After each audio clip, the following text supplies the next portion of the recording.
Hey line walkers, this is Jaime A. Heidel, the articulate autistic, and I have a brand new video for you today. This one is called Why Autistic People Do That, Video 25, Resting Autistic Face. So, you've probably heard of resting bitch face, and I did do a video on that about 3 years ago or something like that. I have no concept of time, so I'll actually have to look into that. And I was talking about the fact that me personally, I have a tendency to look angry all the time. I don't see it. I mean, I see it. I see it in pictures and I'm like, oh my God. But resting autistic face is something that I've kind of come up with. It's like resting bitch face, only it's for people who are on the spectrum. Now, if you are on the spectrum, more than likely you have been asked, what's wrong? Are you okay? Why are you mad? Did I do something to offend you? Is something wrong? Or you've gotten one of these, or one of these, which is really annoying. So, if you're on the spectrum, you probably have a face that looks pretty blank most of the time, unless you're feeling an emotion, or having a conversation, or doing a thing. Now, when you watch my videos, you probably notice that I'm really animated. Well, I'm really animated because I learned how to be animated. I used to not have any inflection in my voice. If you go down to maybe videos I've done about 5 years ago, I sound almost completely monotone, or mostly monotone. And my facial expressions are definitely not animated.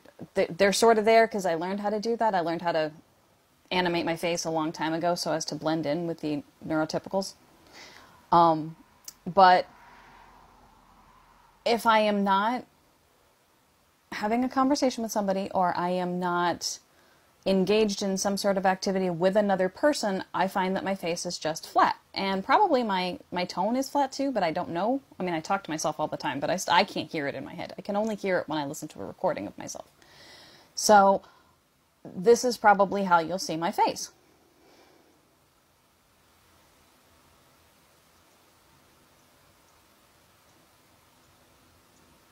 Yeah, that's my face. That's just my face. That's just me feeling no emotion at all, being completely neutral. It's been told to me that I look high, I look angry, I look confused. I'm always confused. I look sad. I look sleepy. I look tired. I'm always tired too. But yeah, that's just my face. That is actually how my face is all the time. And if I'm concentrating on something, my face gets even bitchier looking. I've noticed that if I'm really, really, really focused, and I don't usually have pictures of me or anything like that, but I've seen it when I do videos and stuff. If I'm really focused, I'm kind of like, you know, like my eyes will get even wider. Like, let's say I'm working on an article, I can see I can feel my eyes getting wide, and I'm just like this. I mean, somebody looking in through the window, if they didn't know me, would think I was a serial killer or something. I have no idea. But I know that that's a facial expression, that I get very wide-eyed and slack-jawed, and I sort of like am... I think a lot of it is I don't realize I'm in a body half the time. I don't know... I know other autistic people have said this, but I am not very connected to the fact that I have a physical body and that I have a face, and that that things happen and that I convey things with said face. And I'm good at it when I'm doing this because I can see myself right now. I can see what I'm doing. But when I'm just by myself or not looking in a mirror or at a camera, I don't know what my face looks like. But I've started to be able to feel what my face might look like. If you are on the spectrum and you have ever tried to understand something somebody is saying, this one's fun. And you're leaning in and you're like, this is my concentrating face, so, you know, I'm not angry. But sometimes I lean in and I'm like, because I have really, really got to focus on what you're saying, especially if there's any extraneous noise, anything else that might be distracting me, or if I'm just confused about something, like, God forbid, you're telling me something to do with math, or you're giving me something that's more than 3 steps to do. I will give you a very intense, focused look, which can either look like, again, I'm a serial killer, or it can look as though I'm angry. Like, I kind of squint my eyes and I'm really trying to focus on you. And I've had people ask me, well, what's wrong? What, you know, as I'm trying to understand and focus on what they're saying, and I'm really, really trying to get it into my thick skull, because sometimes my skull's just thick, and I'm like, I don't understand.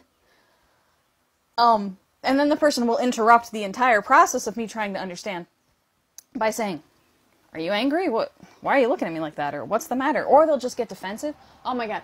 I had this happen with a family member just the other day, and I was so confused. And I don't know if I had resting autistic face, or if I had resting autistic tone, or what I did. But a family member had given me something to give to someone else. Well, I haven't gotten around to it yet, because I never get around to anything. I forget instantly. Said family member said to me, you know, have you gotten around to giving this thing? And I was like, no, I haven't had a chance to.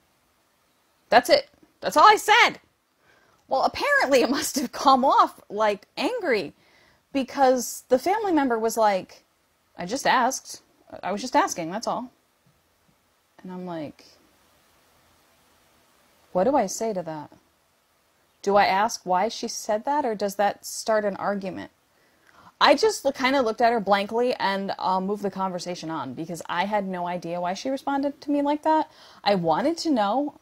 I definitely wanted to investigate further, but she's in the middle of a very upheavalist is not a word, it's a word now, time in her life, so it wasn't a good time to be trying to figure out if I had resting autistic face or tone, or if I was coming across as angry. I don't know why she was defensive in her reaction, but it must have been something I said or did, but I didn't realize it. So as far as I understood, I was just saying, no, I just haven't done it yet, and the tone sounded fine, I sounded fine, I wasn't angry, but now that I know that that happens, I don't usually react the way I used to, which was like with shock.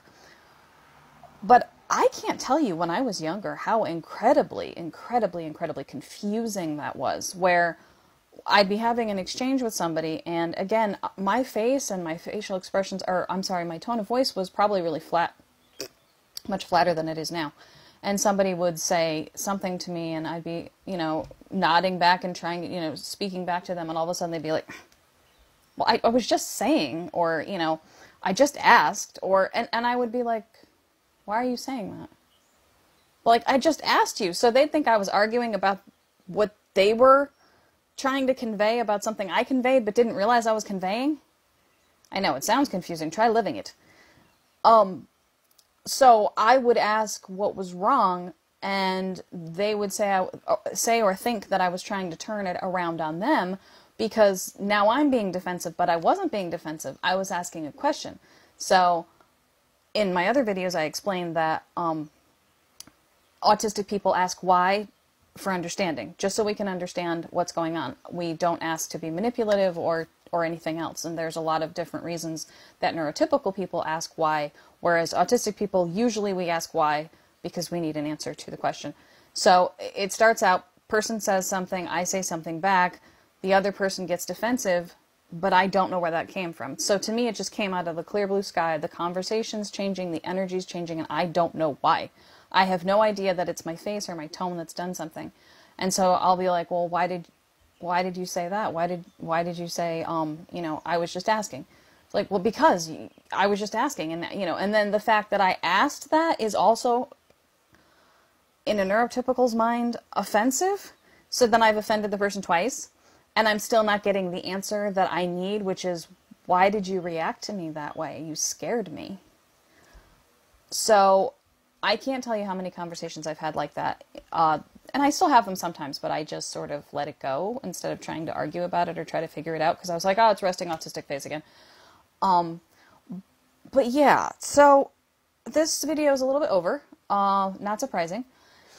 So if this has happened to you, if you have gotten into conversations with people, or you think you're having just a pretty ordinary conversation and suddenly someone gets defensive with you or angry with you, or the tone or the emotion seems to change like really quickly, and you're scared all of a sudden, or you're startled, or you're confused, and you're like, why did this person's tone and demeanor and energy change so completely? Why?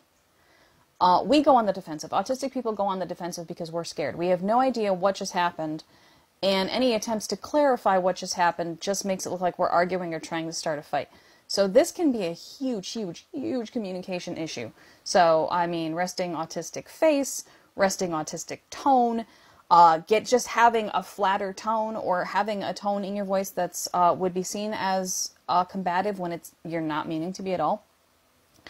I'm sure that you have experienced this. So, if you understand what I'm talking about and this has happened to you in the past, whether you are on the spectrum or not on the spectrum, or if you know somebody who is on the spectrum and they tend to have meltdowns when they have conversations with you, or shutdowns, or they just walk away, or they get frustrated, it could be because you're reacting to something that they've said or done, but they're not aware that it came across the way it did. And so they're attempting to clarify, and in so doing, it's just making it worse. So this is a communication issue that I don't have solved, and I'm trying to do these videos so that I can solve these communication issues.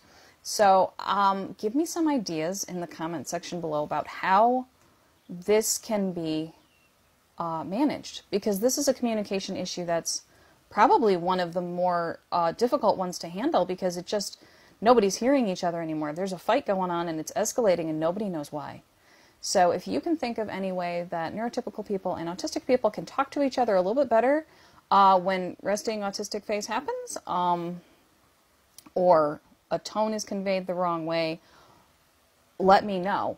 I apologize. This was supposed to be just about the fact that our faces can look very neutral and very sometimes angry or sad when we're not consciously aware of it. But it can also happen in the tone. And I think sometimes if we have a flat affect, it's perceived in a different way, and there's a huge communication barrier when it comes to that. So if you are, no matter where you are on the spectrum, even if you're not on the spectrum, please comment below. Let me know what you think. As usual, I will put all of the links to the previous videos. I will put them in the description on Facebook or YouTube. And please like, comment, and subscribe. And thank you for putting up with this very long video. And I will see you in the next one.